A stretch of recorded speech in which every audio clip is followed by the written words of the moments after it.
বান্দা এই করতে করতে একবার এদিকে তাকায়, আবার ওদিকে তাকায়, ডান দিকে তাকায়, বাম দিকে তাকায়।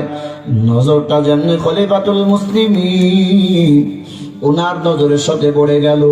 আল্লাহর বান্দা একটা দৌড় মারিয়া বান্দারে তাড়াতাড়ি করে বুকের সাথে আঞ্জায়া ধরিয়া বলে, ভাই তুমি রাখাল খাওয়ার পর, তুমি এত রাখাল খাওয়ার পরে আল্লাহর ভয় এইভাবে রাখছো। আমরা এত স্বাচ্ছন্দ্যে জিন্দেগি যাপন করার পরেও আমরা এইভাবে আল্লাহর ভয় অন্তরে জমাইতে পারলাম না। বড় তুমি কি কোন আমল করো? আল্লাহর বান্দা কয়, খলিফাতুল মুসলিমিন আমার লজ্জিত করবেন না, কারণ এখানে বড় দামি দামি দামি দামি সাহাবী আছেন যারা জান্নাতে অগ্রিম সার্টিফিকেট পাইছেন। আল্লাহর বান্দা খলিফাতুল মুসলিমিন ডাকতে বলে, এই সাহাবীরা ভালো করে শুনে না, কোন জান্নাতি মানুষ যদি দেখতে চাও এই বান্দার চেহারার দিকে তাকায় তাকায় তাকাও। কারণ একটা মাত্র কারণ, এই বান্দার চেহারা যদিও ভালো না, বান্দার চুলগুলাও যদি ভালো না হয়, তবে বান্দার দিলটা এত ভালো আর বান্দার অন্তরে আল্লাহর ভয়টা এত বেশি। এই ভয়টা থাকার কারণে আজকে রাখাল হওয়ার পর এই বান্দাটা খলিফাতুল মুসলিমিনের মসনদে বসা। একটা মাত্র কারণ, ভয়। আল্লাহর বান্দাকে কোন পর্যায়ে উঠাইছে? রাখাল হওয়ার সত্ত্বেও খলিফাতুল মুসলিমের চেয়ারে আল্লাহর বান্দা বসছে। এটা এমনি হয় নাই, আল্লাহ পাকের ভয় তার এই পর্যন্ত আনছে। এই জন্য আল্লাহ পাক বলেন, ইন্নামা ইয়াখশাল্লাহ মিন ইবাদিহিল উলামা। সম্মানিত হাজিরিন, তাইলে আল্লাহর ভয় আমাদের অন্তরে রাখার দরকার আছে না নাই? জোরে কোন সবাই বলেন, আছে না নাই? এক নাম্বার গুণ। দুই নাম্বার গুণ, আল্লাহ তাআলা বলেন, ইয়া আইয়ুহাল্লাযীনা আমানু যিকুরুল্লাহা যিকরান কাসীরা। আল্লাহ বেশি বেশি বেশি বেশি আমার জিকির করো। জিকিরের এত দাম, এত দাম। আল্লামা শাইখ জাকারিয়া রাহমাতুল্লাহি আলাইহি বলেন, বান্দা, কোন বান্দা যদি বেশি বেশি জিকির করে তাইলে ওই বান্দা নগদে 2টা পুরস্কার বান্দা পাবেই পাবে, কোনো সন্দেহ নাই। আল্লাহ বান্দা বলেন, এরে বান্দা, বান্দা তুমি যদি জিকিরের নামের এই রস দিয়া, আল্লাহ নামের জিকিরের রস দিয়া জিহ্বাটারে ভিজা রাখতে পারো, বান্দা চাইলে একটা পুরস্কার দুনিয়াতে পাবা। সেই পুরস্কারটা হলো, তুমি যখন মরে যাবা, মরার আগে বান্দা কালেমা বাহির হওয়া যে পর্যন্ত না হবে, তোমার জবান দিয়ে যতক্ষণ কালেমা বাহির না হবে, এতক্ষণ পর্যন্ত আল্লাহ পাক তোমার মৃত্যু দেবেন না। সুবহানাল্লাহ। আমি হাজি সাহেব, আমি বক্তা, আমি তক্তা, আমি মুহাদ্দিস, আমি মুফাসসির, আমি মুফাসসির, আমি মুফাসসির, আমি শাইখুল হাদিস, আমার জবান দিয়ে যদি কালেমা বাহির না হয়, আমার এক বিন্দু পরিমাণ দাম নাই। কি কোন ঠিক না? ঠিক। আর একজন আল্লাহ পছন্দ বান্দা, দুনিয়ার মানুষের চোখে বান্দার পছন্দ না, বান্দার চেহারা দেখতে ভালো না। আফ্রিকার বিলাল, যদিও বান্দার চেহারাটা কালা, তবে বান্দার দিলটা বড় ভালো।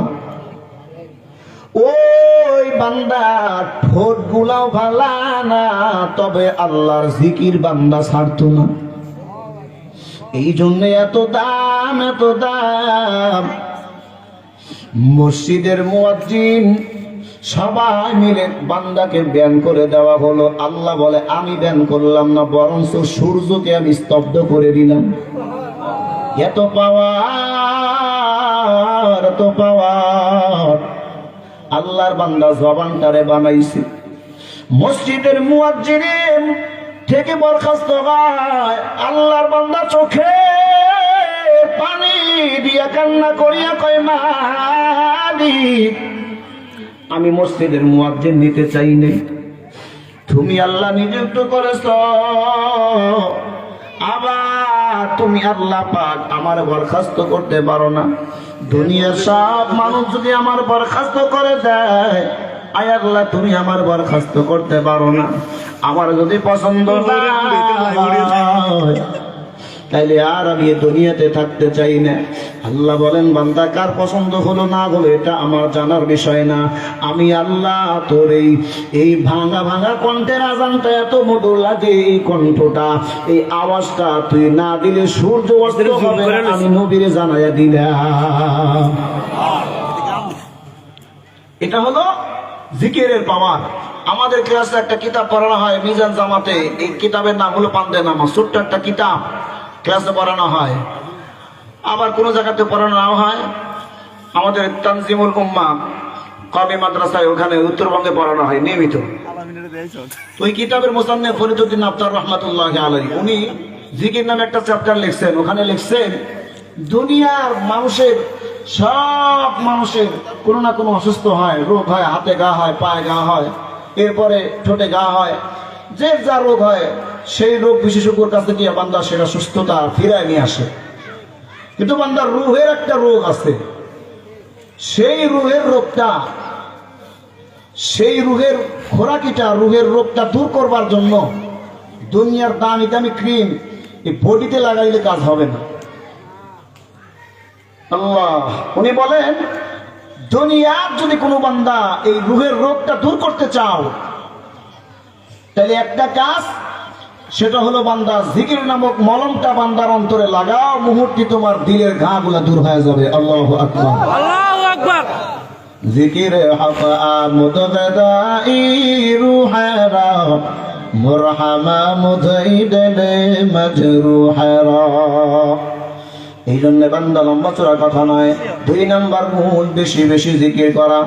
করবো তো ইনশাআল্লাহ, সবাই বলেন করবো তো ইনশাআল্লাহ। সকালে 33 বার আলহামদুলিল্লাহ, এরপরে 34 বার আল্লাহু আকবার, এরপরে 33 বার সুবহানাল্লাহ। এইভাবে পড়তে 20 মিনিট সময় লাগবে নি? কি কোন 20 মিনিট সময় লাগবে? আল্লাহ, এত ব্যস্ত মানুষ কিন্তু মোবাইল